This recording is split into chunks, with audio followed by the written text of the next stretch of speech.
आपल्या आयुष्याचं चीज केवळ जन्माला आलं म्हणजे स्वतःचा स्वार्थ बघून किंवा स्वतःच्या कुटुंबाकडे स्वतःच्या जीवनाकडे केवळ लक्ष न देता आपल्या आजूबाजूला जो समाज आहे त्या समाजासाठी आपल्याला काहीतरी केलं पाहिजे, एक सामाजिक बांधिलकी ठेवून गेले अनेक वर्ष झालं उषाताई कार्य करत आहेत. ते मी अगदी माझ्या जवळून बघितलेलं आहे. ताई, तुम्ही तिथे त्यावेळेला जात पात धर्म बघत नाही किंवा कोणताही पक्ष बघत नाही. ताईची सगळ्याबरोबर मैत्री, सगळ्या पक्षाच्या धर्माच्या कार्यकर्त्याबरोबर ताईची मैत्री.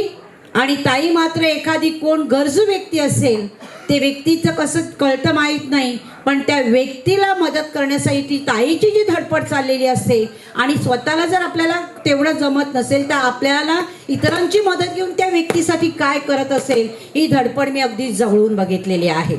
आणि हे करत असताना स्वतःच्या खिशामध्ये हात घालून कोणालाही न सांगता, पैसे पाहिजे असेल मी खर्च करीन, पण ह्या व्यक्तीला कशी मदत करता येईल, या व्यक्तीला कसं याच्यातून बाहेर काढता येईल, या व्यक्तीला कसं बरं करता येईल, ह्याकरता उषाताई नेहमीच धडपडत असतात. त्या कोणत्याही पक्षाचा असो, पक्ष म्हटला, निवडणूक म्हटली की पक्षाबरोबर एकनिष्ठ राहायचं. मात्र निवडणुकीच्याच वेळेला त्या ठिकाणी आहे, पण वैयक्तिक संबंध आपले कधी बिघडवायचे नाही. हे जर पाहायचं असेल तर उषाताईकडे. आणि आज या ठिकाणी आपण जर बघितलं तर वेगवेगळ्या धर्माच्या पक्षाचे कार्यकर्ते इथे आलेले आहेत आणि अजूनही येत आहेत. किरण, मी पाहिलं तुला, तर अजूनही येत आहेत. ते हे एक द्योतक जे आहे ते उषाताईचं, तिच्या जीवनाचं, की कारण त्या ठिकाणी त्या वैयक्तिक संबंध कधीही बिघडवत नाही. निवडणुकीच्या वेळेला त्यांची लढाई असते, त्या लढणार. मात्र हे वैयक्तिक हेवेदावे कधी न ठेवता सगळ्याबरोबर अगदी हसून खेळून, आम्ही कधी नाराज झालेलो असे, उषाताई भेटले की आमचं दुःख कुठे पळून जात आहे, नेहमी हसरा चेहरा, कधीच तोंडावरती त्यांचं कधी निराशा किंवा काही दिसत नाही. आणि आनंदी जीवन कसं जगायचं हे उषाताई आम्ही नेहमीच तुमच्या जीवनामधून बघत असतो. आज या ठिकाणी आल्यानंतर ह्या ठिकाणी मी आरतीचं जे ताट बघितलं, त्याच्यात मी वाकडी तिकडी होऊन बघत होती नक्की आकडा लिहिलाय किती. ताई मला बोलले की बहुतेक 60 आहे, पण मला काही पटत ते उषाताईकडे बघितल्यानंतर की त्या 60 वर्षाच्या झालेल्या आहेत असं. म्हणून मी बघत होती 60 आहे की 36चा आकडा आहे. आमच्या दोघींचा 36चा आकडा नाही आहे, पण 60 आहे की 36 नक्की काय आहे. मी आमच्या रेजिनाला पण विचारलं की हा नक्की आकडा किती आहे, कारण 60 हे याच्यावर विश्वासच बसत नाही. कारण त्यांच्या अंगामध्ये जे काही चैतन्य आहे, जी धडपड करत असतात, त्यामुळे तुम्ही 60 वर्षाचे झाले असं वाटत नाही. ज्येष्ठ नागरिक अजिबात वाटत नाही. आणि दुसऱ्यांना तुम्ही ज्येष्ठ नागरिकाची कार्ड मिळवून देतात, पण तुम्ही मात्र ज्येष्ठ नागरिक झाले नाहीत. वयाने काही असो, पण मनाने अजूनपर्यंत एखाद्या तरुणाला लाजवेल, एखाद्या तरुणीला लाजवेल अशा प्रकारचं कार्य आपल्या उषाताई नेहमीच करत असतात. मी आनंदचे खास मनापासून आभार मानेन. आनंद, आज जो आईचा कार्यक्रम तुम्ही घडवून आणला याची गरज होती, करायला हवं होतं.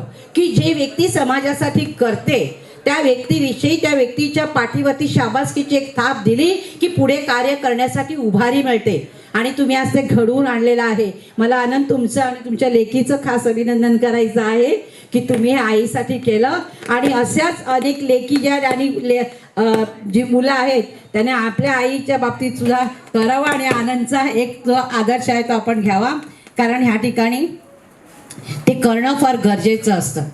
काही वेळेला कार्य करीत असताना खूप अडचणी येतात, निराशा येते, पण आपल्या उषाताई आहेत त्या कधीच नाराज झाल्या नाही. त्या सतत कार्यरत राहिलेल्या आहेत. त्या ठिकाणी आमचे जिल्हाप्रमुख पंकज देशमुख आलेले आहेत, त्यांना देखील त्यांचा अनुभव आलेलाच असेल की त्या ठिकाणी त्या सगळ्याबरोबर, कोणाबरोबरही त्यांचं नाराजी नाही, सगळ्याबरोबर त्या ठिकाणी त्या कार्य करीत असतात. बघा, काँग्रेसचे लोक येतात, BJPची लोक येतात, सगळे येतात. मी हे कसलं द्योतक आहे की त्या सगळ्या पक्षांच्या लोकांबरोबर त्यांचं रिलेशन अगदी चांगलं आहे. तर ताई, हा वाढदिवस म्हणजे आयुष्यातलं 1 वर्ष कमी झालं नाही, तर आयुष्यामध्ये अनेक वर्ष काम करण्यासाठी तुम्हाला एक ऊर्जा मिळावी म्हणून हा छोटासा अगदी घरगुती कार्यक्रम तुमच्या कुटुंबाने आणि कार्यकर्त्यांनी आयोजित केलेला आहे. आणि तुमच्यापेक्षा, तुमच्या कुटुंबापेक्षा तुमच्या कार्यकर्त्यांना त्याविषयी अधिक म्हणजे त्या उत्सुकता होती. कारण प्रथमेश मला फोन करून सांगतोय, मॅडम यावंच लागणार. मग नाही बोलायची काय आमची हिंमत आहे. तर आम्ही त्या कथा धावत पळत त्या ठिकाणी आलो. आणि आज काय योगायोग आहे बघा, दोन मैत्रिणीचा वाढदिवस एकाच दिवशी. बघा सागर साहेब सुद्धा आलेले. मी काय सांगितलं, वेगवेगळ्या पक्षाचे, वेगवेगळ्या धर्माचे अशा सगळेच जण या ठिकाणी आले. वळवळीकर सर सुद्धा आलेले आहेत. तर हा एक तुम्ही एक योगायोग समजा. तर आज मला विशेष करून उल्लेख करायचा आहे तो म्हणजे आमच्या रेजिना मॅडमचा. नमस्कार. बघा लोक एवढे येतील की असा कार्यक्रमात व्यत्यय येतच राहणार आहे. तर ज्या दोन मैत्रिणी एकत्र कार्य करतायत त्यांचा एकाच दिवशी वाढदिवस असणं मॅडम हा मोठा योगायोग आहे. तुमच्या दोघींचा एकत्र वाढदिवस आणि यामध्ये आणि आणखी त्रिवेणी संघ म्हणजे आज सागर मांबरे आलेले, त्यांचा देखील आज वाढदिवस आहे आम्हाला कळलेला आहे. त्यांना देखील आम्ही वाढदिवसाच्या शुभेच्छा देतो. तर या ठिकाणी त्रिवेणी संगम झालेला आहे. काँग्रेसच्या रेजिना अल्मेडा, शिवसेनेच्या उषा मराठे आणि वसई विकासचे सागर मांबरे. बघा असा त्रिवेणी संगम या ठिकाणी आहे. म्हणजे उषाताईचं हे आपल्याला कळलेलंच असेल की सगळ्याबरोबर उषाताईचे कसे चांगले संबंध आहेत. आणि त्या दृष्टीने मी परत एकदा ताई तुम्हाला मनापासून शुभेच्छा देते आणि परमेश्वर तुम्हाला असंच कार्य करण्यासाठी उदंड आयुष्य आणि उत्तम आरोग्य देवो हीच परमेश्वराकडे प्रार्थना. धन्यवाद.